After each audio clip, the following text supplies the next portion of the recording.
joie assortie aux béatitudes, ou à la posture du disciple. La posture que Jésus prend est celle des disciples que nous sommes, à sa suite, et qui est source de joie. Donc une joie contrastée. Vous connaissez le texte, hein.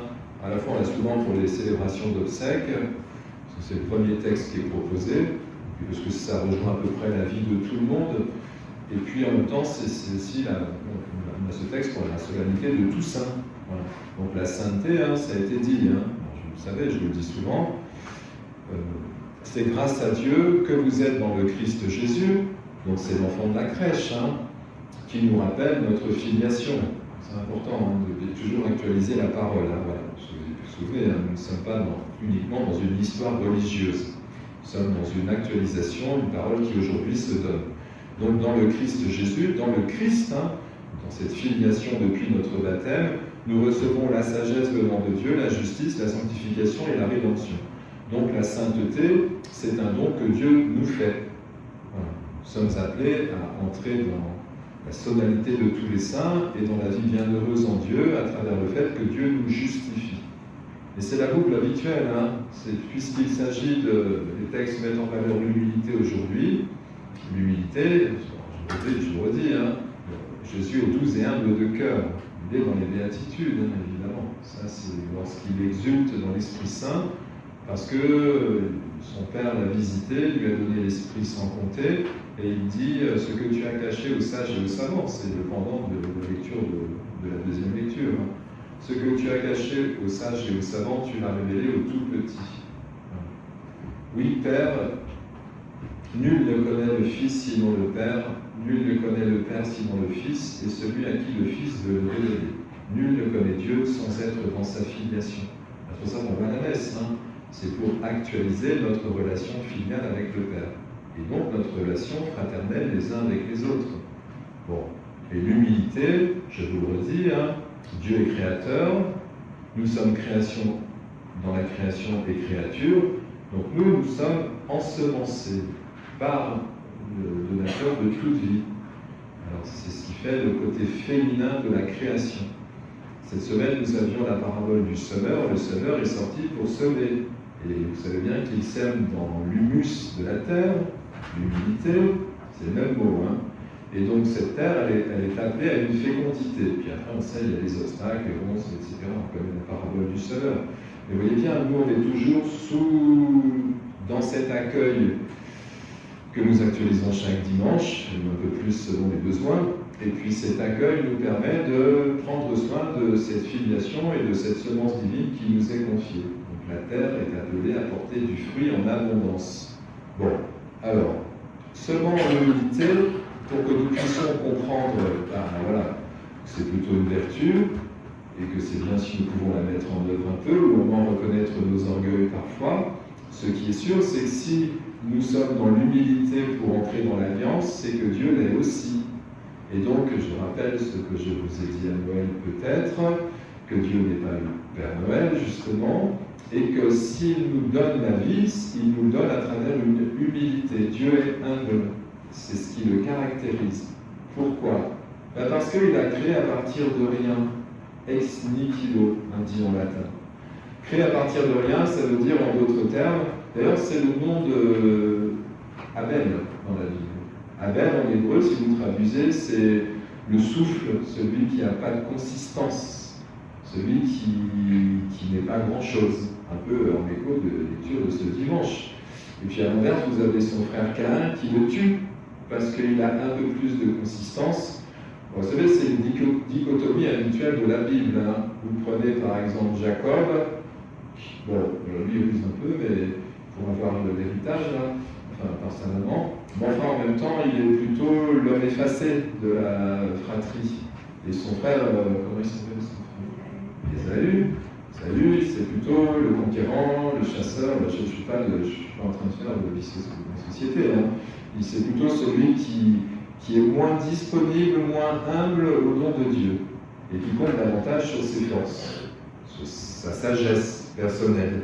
Alors qu'il semblerait, nous a dit saint Paul, que Dieu a choisi les fous dans ce monde, en tout cas ce qui n'est pas grand-chose, pour confondre les sages.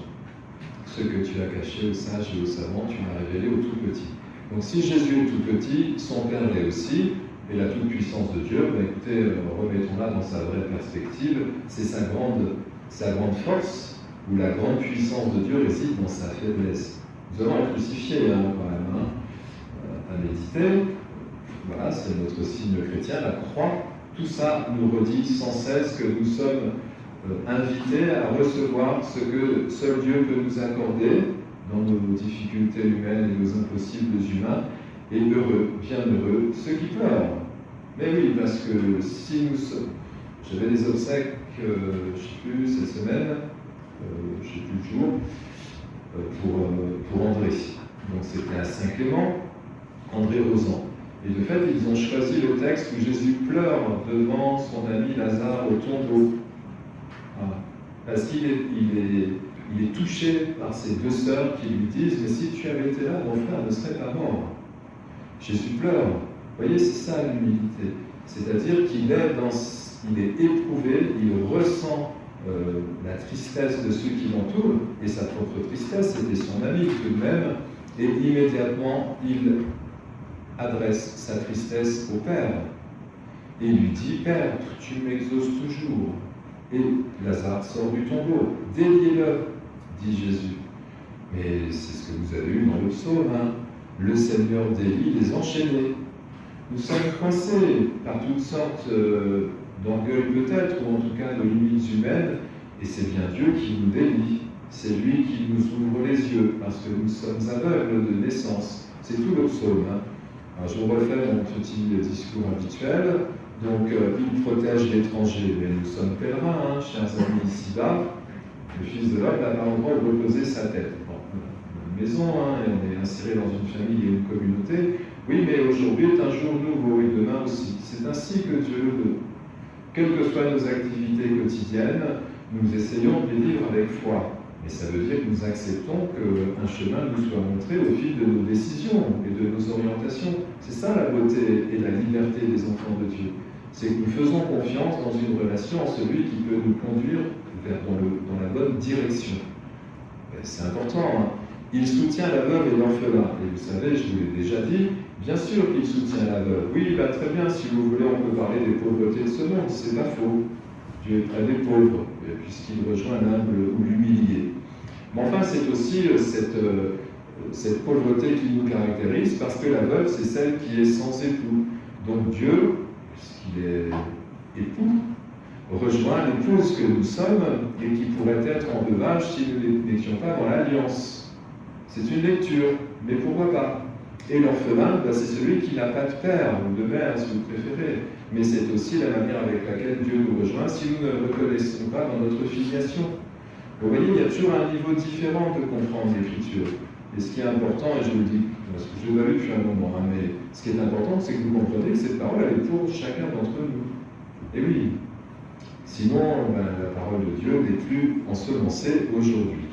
Donc, nous sommes justifiés, sanctifiés par Dieu. Bon, je vous en ai dit déjà beaucoup. Alors, ne nous inquiétons pas si nous considérons en Occident que nos communautés se réduisent en taille, parce que c'est peut-être comme ça depuis toujours. Nous ne sommes plus dans un phénomène culturel. Et puis, comme je dis souvent en ce moment, donc nous avons quand même 5 catéchumènes à Diest et 2500 habitants. Alors, imaginez à Lille, j'avais des Lillois assez bien qui me disaient « Ah, quand même, vous avez des petites communautés, je trouve courageux de monter et de dire la messe. » On était une vingtaine. Je dis, écoutez, ça ira mieux la semaine prochaine, les vacances scolaires commencent. Mais c'est sûr, à Lille, il y a plus de monde, mais bon, la ville est beaucoup plus grande aussi. Et je pense qu'on garde cette dimension de la confiance parce que Dieu appelle. Il est appelant par essence. Il y aura toujours des gens qui vont répondre, même si la liberté, bien sûr, et l'alliance est une liberté conjointe entre Dieu et chacun d'entre nous. Mais il y aura toujours ces sophonies à la première lecture. Donc, de toute façon, dès l'Ancien Testament, on a bien vu, ou Dieu a bien vu à travers ses prophètes, que c'était le petit reste d'Israël. Et oui, parce que on appelle ça l'élection aussi d'une certaine manière. Ça veut dire qu'un certain nombre de personnes ressentent l'appel et vont y répondre, et ils le font pour tous. Voilà. Donc, Tant mieux hein, si nos assemblées sont remplies et que nous n'avons pas assez de place dans nos églises, comme ça a été le cas pour les obsèques d'André Rosan, d'ailleurs, beaucoup de monde. Bon, d'ailleurs, c'est un beau jour d'évangélisation, hein, puisque nous sommes devant un impossible humain, la mort, voilà, et le chemin est tracé pour nous dire, mais remets ta vie, fais confiance en celui qui te conduit plus loin sur le chemin et qui accomplit ta filiation. Donc voilà, alors, encore une fois, restons confiants parce que et d'ailleurs, Jésus a été abandonné sur la croix aussi. Il est tout seul avec sa maman et chante peut-être. Donc, je termine par ça. Le chemin qui conduit à la perdition, dit Jésus, resserrez le chemin qui conduit à la vie. Donc, ça s'appelle la croix. Et ce chemin, il est resserré pourquoi? Mais parce que, comment nous comportons-nous au moment où nous serions en mode, c'était la fin de béatitude, hein, heureux êtes-vous si l'on vous insulte, si l'on vous persécute. Hein. Heureux ceux qui sont persécutés pour la justice, le royaume des cieux est à eux. Donc de fait, le passage doit forcément se rétrécir à notre échelle humaine pour que nous déclenchions une ouverture, l'humilité du serviteur et du disciple, afin que Dieu puisse nous transfigurer et nous faire passer l'obstacle. C'est un postulat de foi, mais celui-ci rend libre. Alors, heureux les pauvres de cœur, parce qu'ils ont un cœur ouvert que Dieu peut remplir. Car le royaume des cieux est à eux. Amen.